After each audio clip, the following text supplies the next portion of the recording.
Hello, good morning. It's Saturday. I hope you're having a wonderful day. If you're on the West Coast, you're probably just barely waking up. The East Coast, your day's half gone. And if you're in the Midwest, you're just starting on your list of chores, right? So, we are getting ready for our live streaming class. We're just going to wait a couple of moments for more people to join us. I hope you had a wonderful week this past Thanksgiving week. And besides being the biggest eating day of the year, uh, I hope everyone took time to be thankful. So, I want to say hello to everyone and welcome to the Wellness Wave. I'm Kristen Finley, registered licensed dietitian and the owner of BeWell365. And I'm here today with the Wellness Wave, coming to you live from El Paso, Texas. And we are on Wave episode 12A. It's our November Q&A and food medicine discussion on tea, which is number 10 of 14 superfoods that we've been discussing over this year. If you have questions or comments on any of our monthly classes or food discussions, you can enter them into the chat, or if you'd like to send them to me privately, go to our website, BeWell365.com. Down in the bottom banner, click on Contact, and you can send them to me there. So let's go ahead and move on to the food medicine portion of the episode. Let food be thy medicine, and medicine be thy food. So how about a superfood that's cheap, has no calories, is associated with relaxation and pleasure, tastes good, and is available everywhere from the finest restaurant to the local diner? Yep, we're talking about tea. So tea is the second most popular drink in the world, second to water. And it was discovered in China in 2737 by Emperor Shennong, also called the Divine Husbandman. So legend has it that he was enjoying a cup of hot water. He fell asleep, and when he awoke, some tea leaves from the Camellia sinensis tea tree had accidentally blown into his pot of hot water, and the rest is history. Tea was born, and more on that tree in a moment. So the consumption of tea spread from China to Japan. Around the 9th century, it was introduced by monks who studied there.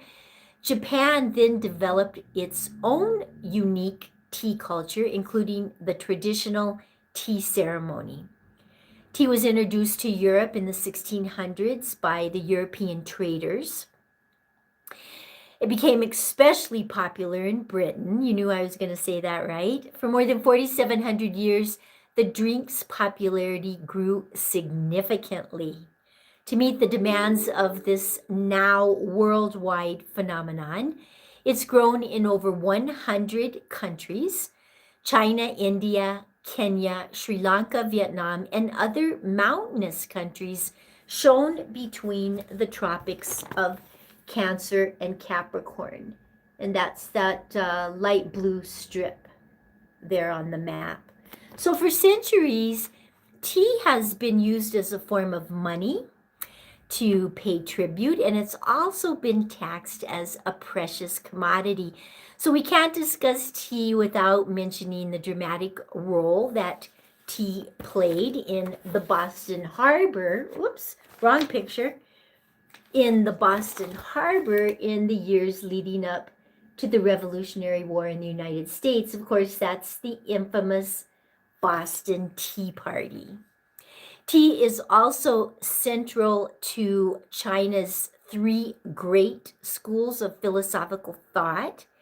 Confucius taught that tea could help people understand their inner dispositions. That's good for most of us, right?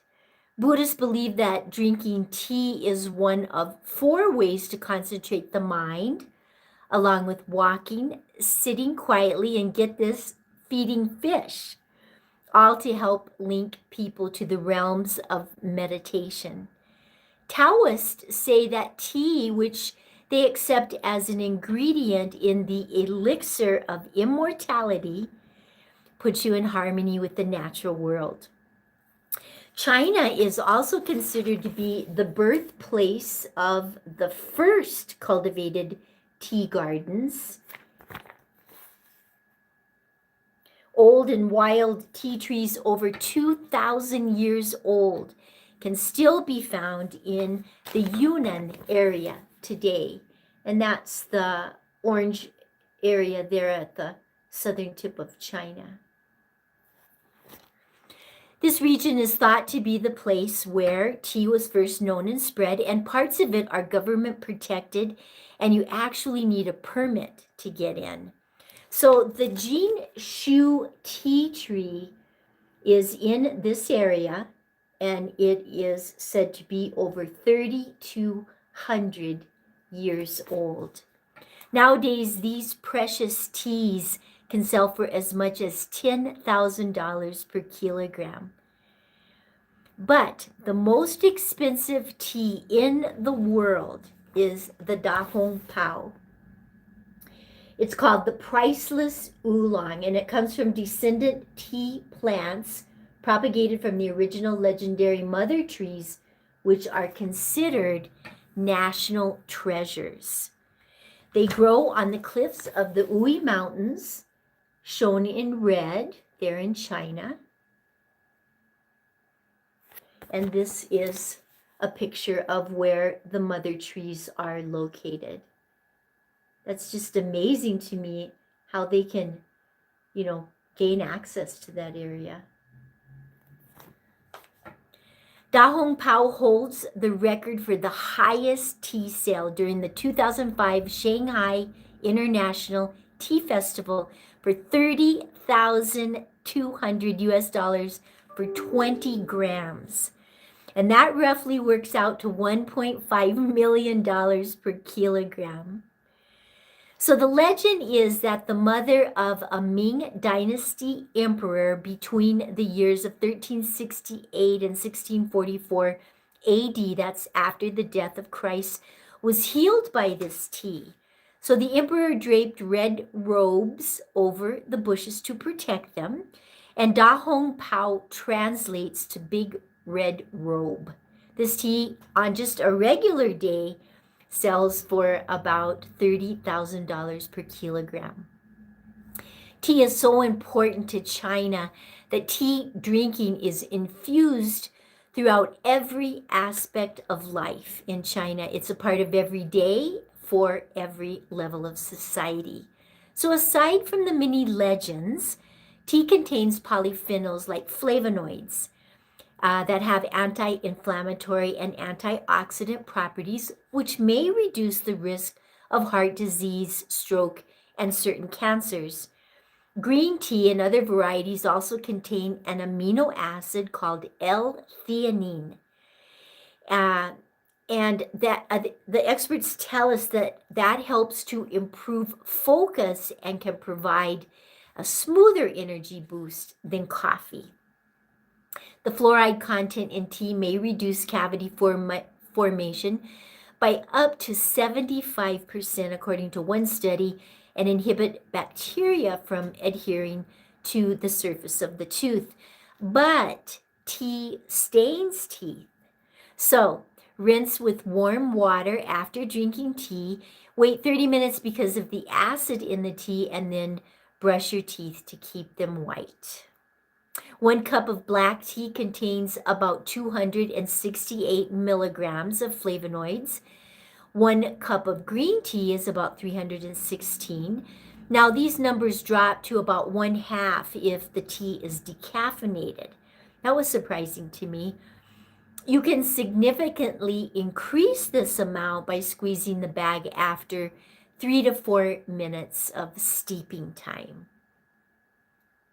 Herbal teas are not considered true teas because they're not made from the Camellia sinensis tree. So therefore, They also are not a significant source of polyphenols and are typically caffeine-free. So experts tell us that for health benefits, they recommend from 3 to 5 cups a day, but 1 to 2 cups will still provide some benefits. Now, when buying tea, remember that tea takes many forms with only 6 true teas: black, green, white, yellow, oolong, and pu'er or dark tea. All true teas come from a single evergreen plant species called Camellia sinensis. Now, each of these 6 true teas is unique, with the main factor being oxidation. White tea is minimally processed with slight natural oxidation. Green tea is forcibly unoxidized using a Kilgreen step or high heat treatment to stop the oxidation. Black tea is fully oxidized. Oolong tea is partially oxidized, while yellow tea involves a unique yellowing step, and pu'er or dark tea is post-fermented and aged. So I'm just going to show you that a little bit better.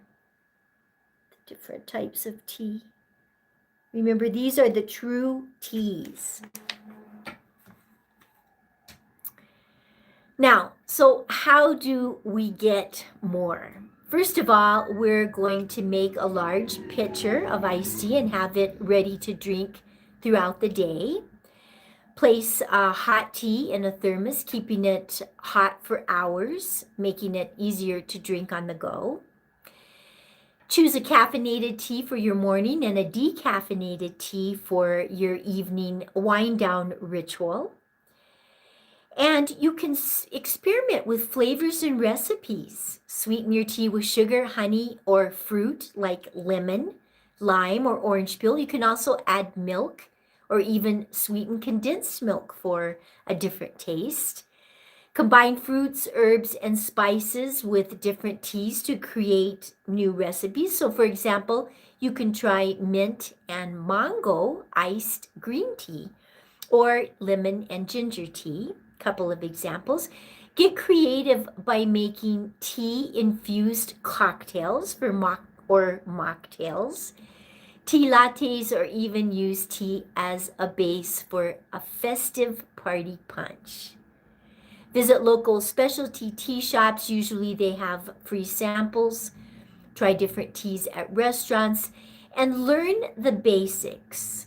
Start by perfecting your brewing technique, which includes using fresh water, the right temperature, and the proper steeping time, as they can significantly impact the flavor of your tea. So follow the instructions on the packaging to get the best results. That's all we have for today. Please remember that our signature course, Journey to Wellness, and this subscription service, the Wellness Wave, will provide you with all the knowledge and tools necessary to make and maintain simple lifestyle change. For December, I will be out with surgery, but we'll have a great handout on holiday stress called Thrive Rather Than Survive the Holidays to take the place of the class. And you can find that in the Wave members section under class archives. Because of the surgery and the holidays, there will be no food medicine discussion on live streaming, but we'll hit it hard in January of the new year. If you have family and friends who are struggling to make lifestyle change, please share our website, BeWell365.com, and encourage them to join the Wellness Wave. Thanks for connecting with us today. We'll see you next time. Bye for now.